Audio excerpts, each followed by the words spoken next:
Question number 13, ये भी एक वेरी इंपॉर्टेंट वाला क्वेश्चन है जो बार बार पूछा जाता है एग्जाम में। If x plus Y plus Z equals to 0 then show that X cube plus Y cube plus Z cube equal होना चाहिए किसके, 3xy जेड के।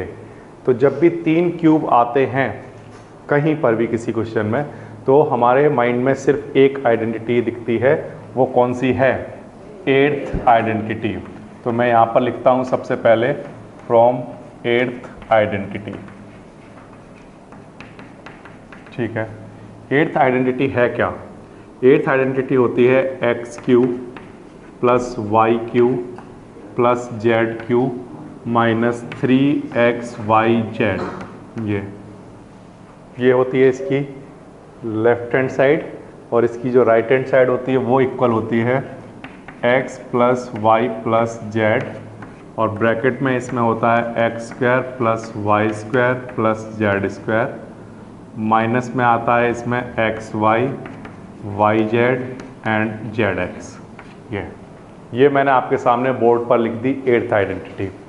क्वेश्चन में उसने ये कहा है, ये गिवन है हमें कि x plus Y plus Z कहीं लिखा हो तो आप उसको क्या लिख सकते हैं, 0। ठीक, तो मैंने यहाँ पर according to question x plus Y plus Z की जगह लिख दिया 0। ठीक, अच्छा, बाकी की सारी क्वांटिटी चली रही थी ऐसे, X square plus Y square plus Z square minus X Y minus Y Z minus Z X, ये इस तरह से। ठीक, अब 0 का मल्टीप्लाई हम कहीं भी कराएं तो हम जानते हैं कि सारी क्वांटिटी 0 हो जाती है, तो 0 का इस ब्रैकेट से मल्टीप्लाई कराया, आंसर कितना, और ये सब कुछ किसके इक्वल चल रहा था, X cube plus Y cube plus Z cube minus 3xy Z, ऐसा चल रहा था। ठीक, अभी ये माइनस का है, इधर आएगा तो प्लस का हो जाएगा। ठीक, तो यहाँ पर इसको मैं इधर लेकर आया, 3xy जेड, माइनस था प्लस का हो गया, और इधर क्या बचा, X cube plus Y cube plus Z cube. ये प्रूफ हो गया। ठीक, यही हमें प्रूफ करना था। तो फिर से देखिए कैसे प्रूफ किया।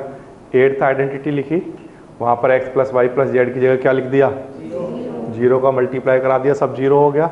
ठीक है, ये इधर माइनस का इधर आएगा तो बिल्कुल आसान है। ठीक, ये जो कंडीशन प्रूफ हुई है वो किस कंडीशन पर प्रूफ हुई है, जब x plus Y plus Z किसके इक्वल था, 0, तभी ये कंडीशन फॉलो की जा सकती है, अदरवाइज नहीं। ठीक, ये बात आ रही है आपको समझ में? तो एक क्वेश्चन मैं आपको दिखाता हूँ जिसमें इसी आइडेंटिटी को हम यूज करेंगे। देखिए यहाँ पर दिया हुआ है, कुछ फॉर्म दिख रही है मुझे, कौन सी फॉर्म दिख रही है, X cube plus Y cube plus Z cube, ये फॉर्म मुझे दिख रही है। अगर x, y और z इन तीनों का सम अगर 0 हो जाए तो मैं इस क्वांटिटी को किसके इक्वल लिख पाऊंगा, 3xy z। लेकिन पहले मुझे करके देखना पड़ेगा। ठीक, तो मैंने यहाँ पर करके देखा, x plus Y plus Z, ये मैंने निकाला। x की वैल्यू देखिए यहाँ पर कितनी है, -12, यहाँ पर लिख लिया -12, प्लस y की वैल्यू 7, z की वैल्यू 5। इसको सॉल्व किया, 7 + 5 12, और ये माइनस का 12 मिलकर कितना, 0। ठीक, तो x plus Y plus Z की वैल्यू कितनी है, 0। इसका मतलब X cube plus Y cube plus Z cube किसके इक्वल होगा, 3xy जेड के। ठीक, अच्छा, तो यहाँ से ये क्वेश्चन जो दिया हुआ है वो इसी फॉर्म में है, और ये फॉर्म इसके इक्वल होती है, तो हम इसको सॉल्व करके कैसे लिख सकते हैं, 3 इंटू एक्स की वैल्यू -12 इंटू वाई की वैल्यू 7 इंटू जेड की वैल्यू 5, ये इस तरह से आ गया। ठीक, हमने क्या किया, x की वैल्यू, y की वैल्यू और z की वैल्यू यहाँ पर पुट कर दी। ये समझ आ रहा है? ठीक, तो फाइनली यहाँ पर हमारा जो आंसर आएगा वो माइनस में आ जाएगा, कितना, -1260। ये आप कैलकुलेट करके देख सकते हैं साइड में कहीं, ये आपका आंसर आ जाएगा।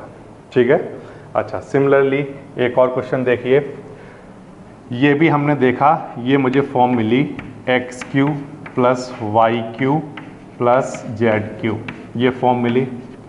अगर मैं ये प्रूफ कर पाऊँ कि x plus Y plus z 0 के इक्वल है, तो मैं ये कह पाऊँगा कि ये क्वांटिटी किसके इक्वल होगी, 3x वाई जेड के। ठीक, करके देख लेते हैं। x की वैल्यू कितनी है 28 प्लस y की वैल्यू -15 प्लस z की वैल्यू -13, ये ठीक, -15 प्लस -13 -28 और +28 इक्वल्स टू, है ना, ये आ जाएगा। तो हमने प्रूफ कर लिया कि x plus Y plus Z किसके इक्वल है, 0 के। तो अब हम इस क्वांटिटी को इसके इक्वल लिख सकते हैं। ठीक, अच्छा, यहाँ से 3 ऐसे ही ठीक है। फिर से x की वैल्यू पुट कर देता हूँ 28, y की वैल्यू पुट कर देता हूँ 15 माइनस का, और फिर से z की वैल्यू -13, ये ठीक। 2 माइनस हैं तो आंसर प्लस में ही आना चाहिए। जो आंसर आएगा वो क्या है, 16380। ओके, 16380, ये आपका फाइनल आंसर आ रहा होगा। ठीक, इसको मल्टीप्लाई करा लीजिए, आंसर आ जाएगा। ठीक, ऐसा वो क्वेश्चन ही नहीं बनाएगा जिसमें आंसर आपका 0 नहीं आएगा। अगर नहीं आ रहा है तो आप ये आइडेंटिटी यूज नहीं कर पाएंगे। ठीक, फिर आप उसको विदाउट क्यूब किए बिना उसको सॉल्व नहीं कर पाएंगे। क्वेश्चन को जब आप पढ़ेंगे, इस क्वेश्चन को एनसीईआरटी में वो क्या लिखता है, वो कहता है विदाउट उसका क्यूब निकाले आप इसको सॉल्व करके दिखाइए। तो हमने कहीं पर इनके क्यूब तो नहीं निकाले और क्वेश्चन को फिर भी सॉल्व कर दिया। तो अगर ये 0 के इक्वल नहीं आ रहा होता तो हमारे पास क्या ऑप्शन बचता कि इनके क्यूब निकालिए, है ना, और फिर सॉल्व करिए। ठीक है, ये था आपका क्वेश्चन नंबर 14। इसके बाद एक और आसान वाला क्वेश्चन गिवन है, फाइंड लेंथ एंड ब्रेड्थ, जबकि एरिया है इतना। ठीक, एक रेक्टेंगल की लेंथ और ब्रेड्थ उसने पूछे हैं और एरिया उसने इससे डिफाइन किया है किसी पॉलिनोमियल से। ओके, तो हम जानते हैं कि जो एरिया होता है वो इक्वल होता है लेंथ इनटू ब्रेड्थ के। तो ये एरिया लिखा हुआ है, अभी लेंथ और ब्रेड्थ चाहिए, मतलब मुझे 2 क्वांटिटी चाहिए।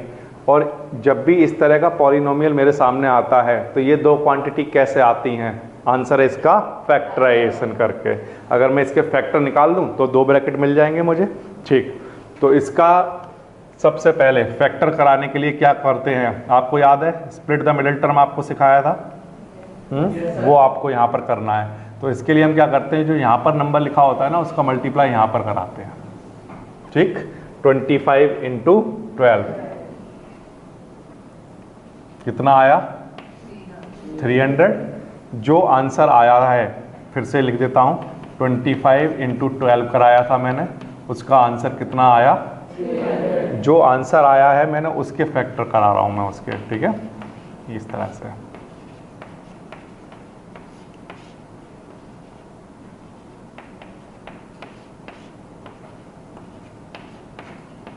ठीक है, ये प्रोसेस आप पहले भी देख चुके हैं, हमने इसके ऊपर कई क्वेश्चन किए थे।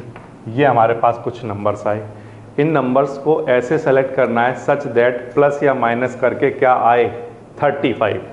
पहला टारगेट तो ये क्या रहा है, 35। साइन को बाद में देखेंगे। तो किस तरह से हम कर सकते हैं इनको सेलेक्ट, 35 लेकर आना है। तो यहाँ पर हमने ले लिया 5 3 जा 15, एक तो ये बन जाएगा, और 2 2 जा 4 5 जा 20, 2 2 जा 4 और 5 जा 20, और 3 × 5 15। तो 20 और 15 को मैं ऐड करूँगा तो आ जाएगा 35। ठीक है, और मुझे कैसा चाहिए, माइनस का, तो दोनों के आगे किसका साइन, माइनस, ऐसा आ जाएगा। ठीक, तो कर लेते हैं, 25a² माइनस का क्या लिखेंगे, 20a, और माइनस का 15a एंड प्लस ऐसे। इस प्रोसेस को आप स्प्लिट द मिडिल टर्म कहते हो। ठीक है, अच्छा, इसके बाद आप क्या करते थे, याद है आपको, इनमें से दोनों में से कॉमन लेते हैं, है ना। तो इनमें से कॉमन हम क्या लेंगे, 5a। ठीक है, तो यहाँ पर आ जाएगा 5a - 4। ठीक है, ये आ जाएगा। अच्छा, फिर इन दोनों में से 3 कॉमन ले लीजिए, 3। तो यहाँ पर क्या आ जाएगा, 5a - 4। ये दोनों ब्रैकेट सेम आ रहे हैं, इसका मतलब क्वेश्चन ठीक चल रहा है। अब ये ब्रैकेट दोनों में से कॉमन आ रहा है, तो यहाँ पर 5a माइनस 4 दोनों में से कॉमन ले लिया, तो क्या बचेगा? ठीक, ये दो ब्रैकेट आ गए। ये दो ब्रैकेट किसके इक्वल लिखे हुए थे? एरिया के। तो यानी कि ये चीज़ क्या रही होगी और ये ब्रेड। तो आप फाइनली इस आंसर का ऐसे लिख सकते हैं एग्जाम में, लेंथ है हमारे पास 5a माइनस 4 और ब्रेड्थ का आंसर भी हम निकाल चुके हैं, and that is equals to कितना? 5a minus 3। ये इस तरह से आप फाइनल आंसर दे सकते हो। ठीक है, ये आ जाएगा। तो ये क्वेश्चन आपको समझ में आया कैसे किया, क्यों किया, सब कुछ बात पता होना चाहिए। एरिया था, एरिया दे रखा था, पूछा क्या था? हमें कैसे पता चला फैक्टराइजेशन करनी है? क्योंकि हमें पता था कि कोई एक पॉलिनोमियल हो, उससे दो क्वांटिटी बनानी है, तो उसको क्या बनाना पड़ेगा? फैक्टराइजेशन उसका करना पड़ेगा, तभी होगा। और फैक्टराइजेशन करने का तरीका, ये कौन सा पॉलिनोमियल है? क्वाड्रेटिक। क्वाड्रेटिक पॉलिनोमियल का फैक्टराइजेशन कैसे करते हैं? By split the middle term, इस तरह से। सिमिलरली एक क्वेश्चन और है यहाँ पर, इसको भी देखते हैं। ये मुझे एरिया गिवन है इतना, और इसका लेंथ और ब्रेड्थ निकालना है। तो पहले फैक्टराइजेशन कराने के लिए 35 का मल्टीप्लाई कराएंगे किस में? 12 में। तो कितना आ जाएगा? 420 आएगा क्या? ये ठीक लिखा मैंने। अब इसके बाद इसके फैक्टर कराने हैं, तो 2 1 0, इसके बाद फिर से कराइए 1 0 5, इसके बाद 3 से करा सकते हैं, फिर इसके बाद फिर से 5 7 एंड 7 1। ये कुछ नंबर्स हैं जो मुझे मिले, 2 2 3 5 7, 2 2 3 5 7। इन नंबर्स को ऐसे चूज करना है सच दैट प्लस या माइनस करके क्या आए? 13। ठीक, तो बताइए क्या क्या चूज कर सकते हैं? 13 लेकर आना है। ठीक है, देखिए ध्यान दीजिए, 2 2 जा इंटू 7 कितना होता है? 28, है ना? ऐसे ही तो होता है। और क्या बच गया? 3 और 5, 3 इंटू 5 कितना? और 28 में से 15 माइनस कर दें तो कितना आ जाएगा? ये समझ आया? ठीक, तो यहाँ पर मैं लिखता हूँ 35y²। ठीक, 28 माइनस 15 लिखना है, तो प्लस का 28y माइनस का 15y, ये, और माइनस में क्या चल रहा है? 12। ये अब इन दोनों में से कॉमन लेना है। इन दोनों में से कॉमन क्या आ सकता है? 7, तो 7y कॉमन ले लेता हूँ। ठीक है, यहाँ पर कितना आ जाएगा? 5y plus 4। इन दोनों में से 3 कॉमन आ सकता है माइनस का, तो यहाँ पर आ जाएगा 5y प्लस 4, ऐसा आ गया। ठीक, नेक्स्ट स्टेप में ये दोनों ब्रैकेट कॉमन आ रहे हैं, तो 5y प्लस 4 और क्या बच जाएगा? 7y minus 3। अब क्योंकि ये क्वांटिटी एरिया के इक्वल चल रही थी, तो मैं ये कह सकता हूँ कि ये लेंथ रहा होगा और ये ब्रेड्थ। ये समझ आ रहा? ठीक, तो फाइनली मेरा answer length equals to 5y plus 4 and breadth is equals to 7y minus 3।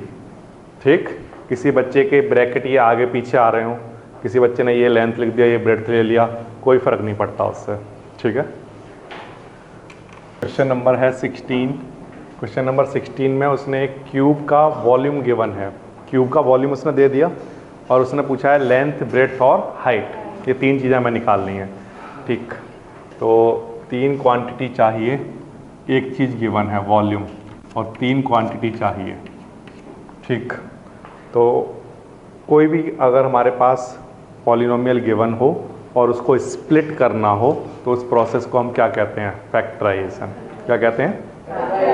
ठीक, फर्दर और पॉलिनोमियल में स्प्लिट करना। ठीक, तो इसको भी हम स्प्लिट कर सकते हैं। देखिए कैसे करेंगे।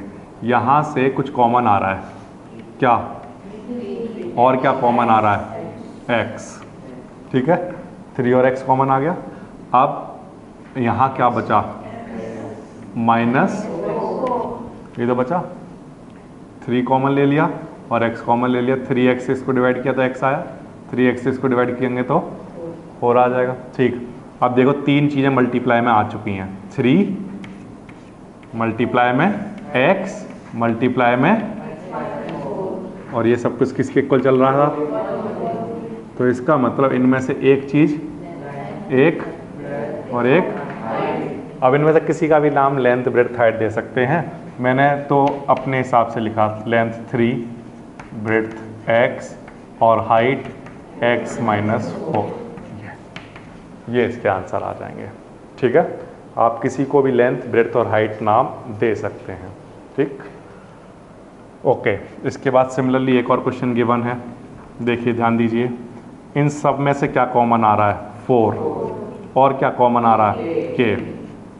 ठीक, 4 और k कॉमन ले लिया। अब 4k से इसको डिवाइड कराएंगे तो k से k कैंसिल, 4 से इसको डिवाइड किया 3y²। ठीक, प्लस 2y माइनस 5। अब इस टाइम बोर्ड पर एक तो देखो, वैसे देखा जाए तो 3 क्वांटिटी लिखी है, 1 2 3, लेकिन इसको भी फर्दर ब्रेक किया जा सकता है 2 ब्रैकेट में, और उस तब हम क्या करेंगे, इसको 1 मान लेंगे, है ना। तो देखिए कैसे करने वाले हैं।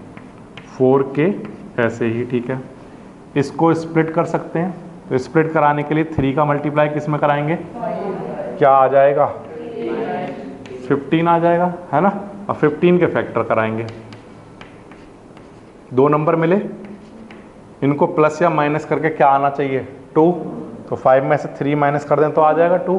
ठीक, तो यहाँ पर लिखेंगे 3y² प्लस का 5y माइनस का माइनस, ठीक, इक्वल्स टू 4k। फिर से 3y² ऐसे ही, ठीक है। नहीं, यहाँ पर पहले मैं कॉमन ले लेना चाहिए मुझे, तो मैं यहाँ पर कॉमन ले लेता हूँ। y कॉमन आ जाएगा, क्या बचेगा? 3y plus 5। यहाँ पर माइनस का 1 कॉमन, तो क्या? 3y प्लस 5, ये आ जाएगा। ठीक, आगे 4k ऐसे ही, ठीक है। इन दोनों में से 3y प्लस 5 कॉमन आ रहा है, 3y प्लस 5। ठीक, क्या बच गया? y minus 1। और ये सब कुछ इक्वल चल रहा था वॉल्यूम के। ठीक, तो यहाँ पर अब ये क्वांटिटी मैंने मान ली लेंथ, ये क्वांटिटी ब्रेड्थ और ये क्वांटिटी हाइट, यही मेरे आंसर होंगे। 4k, 3y प्लस 5 ब्रेड्थ और हाइट का आंसर y माइनस 1। ठीक है, ये आपका सेकंड चैप्टर पॉलिनोमियल कंप्लीट।